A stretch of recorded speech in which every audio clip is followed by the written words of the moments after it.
چی شده پسرم؟ از انگشتر خوشت نیومد؟ آره اگه خوشت نیومده بگو، من میتونم ببرم عوضش کنم برات. آره راحت باش پسرم. نه من خیلی خوشم اومده بود. آره راستش داشتم فکر میکردم که من این همه کارو چطور برای سمین انجام بدم. یعنی نه میخوام پسرم، بگم ما که ازت تقاضایی هیچی رو نداریم. همین نجابت تو برای ما کافیه. در ضمن ما هرچی که داریم همش برای دخترمونه.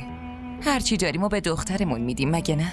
برای خودشه. آره قدیمیا میگن چه فایده اگه غرق پول و ثروت باشی اما خوشی و آرامش نداشته باشی. خدا هر دوتاتون رو خوشبخت کنه، عمر طولانی بهتون بده. آمین. انشالله. با ازدواج دخترمون ما یه پسر به دست میاریم. تو که دوماد نیستی، ما به تو میگیم پسرمون. پسرمون.